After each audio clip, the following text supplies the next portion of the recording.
Fever's Caitlin Clark set sights on taking down Lynx. Caitlin Clark made a brief confession after she joined the Indiana Fever this year. "I grew up loving the Minnesota Lynx," Clark said during her introductory news conference.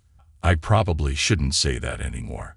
On Sunday afternoon, Clark will face the team she grew up supporting. The Fever, 10-14, will tip off against the Lynx, 16-7. in Minneapolis in the penultimate game before the Olympic break for both teams. Indiana is looking for its second win in a row, while Minnesota is hoping to bounce back from a loss in its last contest. But the spotlight will be on Clark, as is the case every time the Fever play this season. That is particularly true in Minnesota, where the Lynx's arena is about a 4.5-hour drive from Clark's hometown of West Des Moines, Iowa.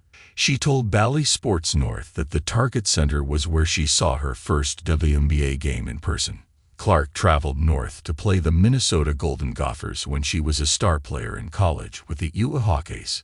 She also has sat courtside for Minnesota Timberwolves playoff games, in part to support former Hawkeyes men's star Luka Garza. Fans from Minnesota and neighboring Iowa have followed Clark at every turn.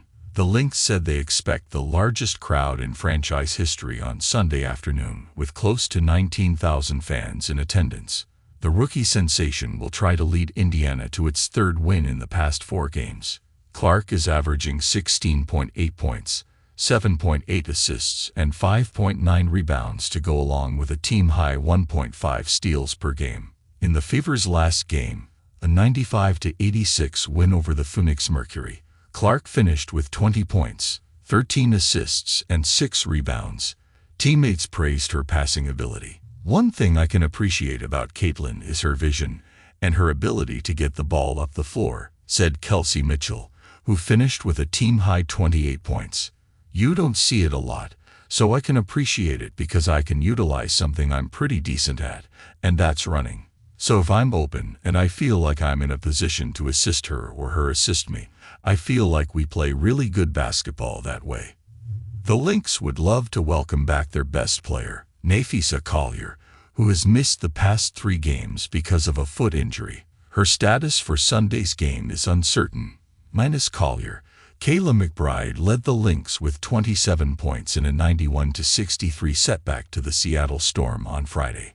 McBride said she and her teammates could not use Collier's injury as an excuse. "No matter what's going on, we want to be the Lynx, the best version of ourselves," McBride said. "We can't let this happen. That was one of the first times I felt that with our group. We don't want that energy to be us, and it won't happen again."